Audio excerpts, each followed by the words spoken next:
इस कार्यक्रम में डॉक्टर जितेंद्र सिंह जी, माननीय केंद्रीय विज्ञान एवं प्रौद्योगिकी मंत्री, पीएमओ के मंत्री श्रीमती मोनाबेन खंडार, श्री हिमांशु पंड्या, कुलपति गुजरात विश्वविद्यालय, इरशाद अहमद नाउचू, डॉक्टर पीएम पटेल, श्री सुधांशु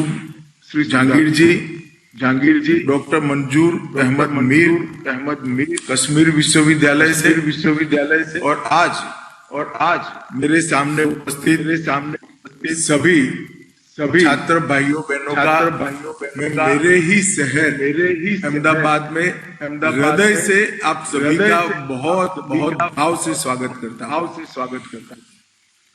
मित्रों, कार्यक्रम जब इंस्टीट्यूट ऑफ सस्टेनेबिलिटी का आज हो रहा है गुजरात विश्वविद्यालय द्वारा कश्मीर महोत्सव में जुड़ने का मुझे भी आप लोगों ने मौका दिया है, इसलिए मैं गुजरात यूनिवर्सिटी का बहुत बहुत धन्यवाद करता हूँ। मोदी जी ने देश में कई सारी नई शुरुआत की। इसमें एक प्रमुख शुरुआत यह है जो हमारे देश के लिए बहुत महत्वपूर्ण है। आप सभी जानते हैं हमारे देश में कई प्रकार की भाषाएं हैं, कई प्रकार की वेशभूषाएं हैं, कई प्रकार के खान पान, कई प्रकार की संस्कृतियां हैं, और इतने बड़े विविधतापूर्ण देश को जोड़कर रखना ये दुनिया को चैलेंज लगता होगा, मगर भारत के लिए चैलेंज नहीं है, क्योंकि हम वर्षों से ही सह अस्तित्व से ही जीते आए हैं, आगे बढ़ते आए हैं। हमने जब विश्व में सबसे ऊपर पहुंच रहे थे तब भी हम सह अस्तित्व से जी रहे थे, और आज जब देश में फिर से एक बार हमारा देश विश्व में सबसे पहले नंबर की ओर तेज गति से चल रहा है, तब भी हम सह अस्तित्व के साथ ही चल रहे हैं। अनेक संस्कृतियां, अनेक भाषा, अनेक प्रकार की भूषाएं, अनेक प्रकार का भोजन, ये सब हमारी स्ट्रेंथ है, वीकनेस नहीं है। परंतु ये स्ट्रेंथ को बनाए रखना है तो उसमें एक भारत श्रेष्ठ भारत के कंसेप्ट को जमीन पर उतारना पड़ेगा। इसलिए मोदी जी ने विशेषकर युवाओं के लिए एक भारत श्रेष्ठ भारत के कंसेप्ट को पूरे जीवन के मंत्र के रूप में अपनाने का आह्वान किया है। आज मेरे सामने गुजरात और कश्मीर दोनों जगह से आए हुए बच्चे हैं। कश्मीर महोत्सव गुजरात में मनाया जा रहा है, इसका मुझे बहुत बहुत आनंद है, क्योंकि कश्मीर कई सारी संस्कृतियों का अपने आप में एक मेल मिला है। वहां इस्लाम भी है, बौद्ध संस्कृति भी है, वहां पर शंकराचार्य भी है, और वहां पर सूफीज्म भी है।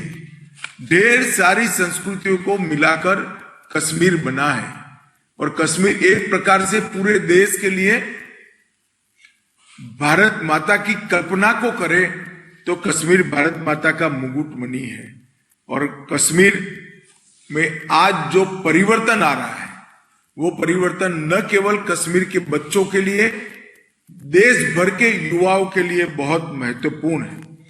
आज कश्मीर में गत साल की मैं बात करूं तो करीब 1,80,00,000 पर्यटक कश्मीर के अंदर आए, और उन्होंने देश भर से कश्मीर का लुत्फ उठाया है, कश्मीर को जाना है, कश्मीर की संस्कृति को जाना है, और उसका अच्छा संदेश लेकर देश भर में गए हैं।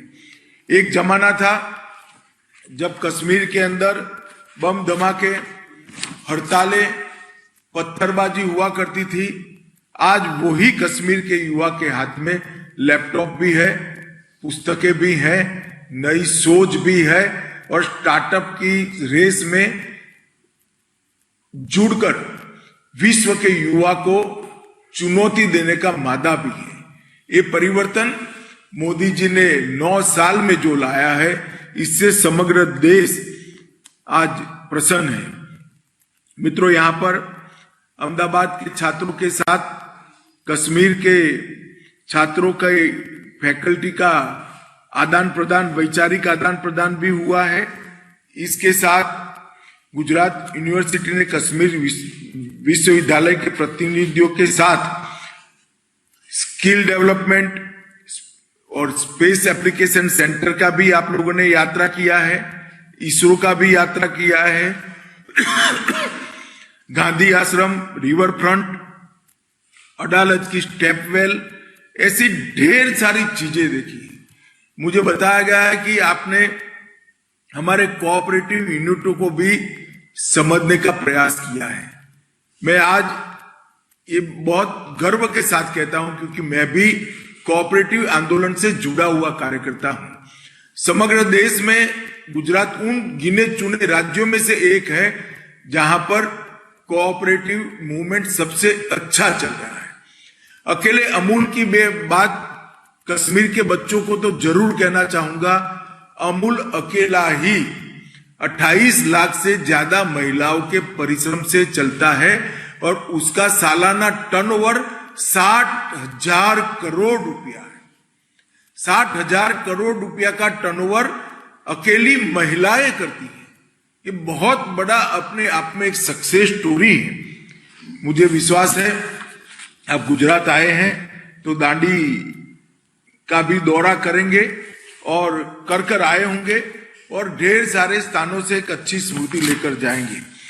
मित्रों, आज इंडियन इंस्टीट्यूट ऑफ सस्टेनेबिलिटी, इसके तहत ये जो कार्यक्रम हुआ है, आप गुजरात विश्वविद्यालय से, गुजरात यूनिवर्सिटी से जुड़ रहे हैं। गुजरात यूनिवर्सिटी सरदार वल्लभ भाई पटेल, डॉक्टर विक्रम साराभाई और नरेंद्र मोदी जी की यूनिवर्सिटी है। इस यूनिवर्सिटी ने बहुत सारे लोगों को, देश को दिया है और देश में ढेर सारा योगदान करने वाले लोग यहीं से निकले हैं। गुजरात की सबसे पुरानी यूनिवर्सिटी में से एक यूनिवर्सिटी है। इनोवेशन के लिए सबसे पहला इनोवेशन पार्क अगर कहीं बना तो गुजरात यूनिवर्सिटी में बना और आज गुजरात यूनिवर्सिटी के परिसर में 300 से अधिक स्टार्टअप का वो समर्थन कर रहे हैं। आज मैं जब यहां आपके सामने आया हूं तब सहकारिता मंत्रालय की भी जरूर बात करूंगा। मोदी जी ने भारत की आजादी के इतने सालों के बाद पहली बार सहकारिता मंत्रालय की स्थापना की है और सहकारिता मंत्रालय के माध्यम से हरेक गांव को देश के विकास के यंत्र के साथ जोड़ने का प्रयास किया है। हरेक गरीब से गरीब व्यक्ति को देश के अर्थतंत्र के साथ जोड़ने का प्रयास किया है। और आज अभी कैबिनेट में मोदी जी ने एक निर्णय लिया है कि हम आने वाले 3 सालों के अंदर देश की 2 लाख पंचायतों में मल्टी डायमेंशनल पैक्स बनाएंगे, जिसके माध्यम से 2 लाख पंचायतों में ग्रामीण विकास को नए आयाम मिलेंगे। ये पैक्स अपने आप में डेयरी भी होंगे, एग्रीकल्चर फाइनेंस का भी काम करेंगे, अनाज के उत्पादन के भंडारण की भी व्यवस्था करेंगे, मार्केटिंग भी करेंगे और जहां मत्स्य संपदा की संभावना है वहां मत्स्य संपदा का भी काम वो करेंगे। और ये पैक्स को जमीन पर उतारने का काम सहकारिता मंत्रालय राज्य सरकारों के माध्यम से कर रही है। मित्रों, आज धारा 370 और 35A कश्मीर से हटा है। उसके बाद पहली बार डेमोक्रेसी ग्रास रूट लेवल पर पहुंची है। कश्मीर में पहले कभी 90 MLA हुआ करते थे, 6 MP हुआ करते थे। आज 30,000 से ज्यादा पंच, सरपंच, तहसील पंचायत और जिला पंचायत के सदस्य कश्मीर की पंचायती व्यवस्था में नेतृत्व का काम कर रहे हैं। आप कल्पना कर सकते हैं, एक जमाने में 100 से कम थे और आज 30,000 से ज्यादा है। और कश्मीर के हर घर में शुद्ध पीने का पानी पहुंचाना, हर घर में बिजली पहुंचाना, कश्मीर के हर घर के अंदर 5 लाख तक का इलाज का सारा खर्चा मुफ्त पहुंचाना। कश्मीर देश में अकेला ऐसा राज्य है जिसके हर नागरिक को ये सुविधा प्राप्त है। मित्रों, ढेर सारा काम कश्मीर में हुआ है और आतंकवाद की घटनाओं में और पत्थरबाजी में, बम धमाकों में, ये सारी चीजों में बहुत सारी कमी आई है। मित्रों, आज मैं इतना कहना चाहता हूं कि मोदी जी ने देश भर के युवाओं के लिए कई प्लेटफॉर्म तैयार किए हैं। स्किल इंडिया का प्लेटफॉर्म ऐसा ही प्लेटफॉर्म है जो युवाओं की अंदर पड़ी हुई शक्ति को एक वैश्विक मंच देने का काम करता है। इसके साथ साथ ढेर सारे ITIs बनाए गए, 4000 नई सीटें बनाई गई और 15,000 ITI संस्थानों में 126 ट्रेंड में 20 लाख से ज्यादा स्किल डेवलपमेंट का युवाओं का काम हुआ है। स्टार्टअप इंडिया एक ऐसा ही नया इनिशिएटिव है जिसके तहत आज 70,000 से अधिक स्टार्टअप अपनी इकोसिस्टम को मजबूत कर रहे हैं और 2016 में ये संख्या महज 724 थी। मोदी जी ने स्टार्टअप इंडिया की बात करने के बाद, योजना बनाने के बाद 70,000 से ज्यादा स्टार्टअप बने हैं और मैं, बच्चियां भी यहां बहुत उपस्थित है, उनको कहना चाहता हूं कि 70,000 में से 44% स्टार्टअप बच्चियां चला रही है, महिलाएं चला रही है। ये बहुत बड़ा अचीवमेंट है। इसके साथ 100 से ज्यादा स्टार्टअप यूनिकॉर्न क्लब में आ गए हैं और 45% स्टार्टअप टियर 2 और टियर 3 के शहर में है। इसका मतलब स्टार्टअप अब नीचे तक उतर रहे हैं। मैं चाहूंगा कि आप यहां से कश्मीर जाएं, गुजरात के छात्रों से भी आप लोग बात कर रहे हैं, तब कश्मीर के अंदर भी स्टार्टअप मूवमेंट को आगे बढ़ाएं। आप सभी के लिए मोदी जी ने 2015 में मेक इन इंडिया की एक स्कीम लॉन्च की। आज इसका परिणाम है कि वित्तीय वर्ष 2022 में भारत का व्यापारिक निर्यात 400 करोड़ डॉलर को पार कर गया है और PLI योजना के तहत लगभग 3 लाख करोड़ का नया इन्वेस्टमेंट 12 क्षेत्रों के अंदर आया है। ये बहुत बड़ी बात है। इसी तरह से भारत के युवा पेटेंट रजिस्ट्रेशन करने के लिए भी ढेर सारी सुविधाएं, ढेर सारे गाइडेंस की व्यवस्था, इजी अप्रोचेबल सिस्टम, इकोसिस्टम बनाने का काम मोदी जी ने किया है। 2013-14 में भारत से सिर्फ 3,000 आवेदन आते थे, 3,000 एप्लीकेशन आती थी।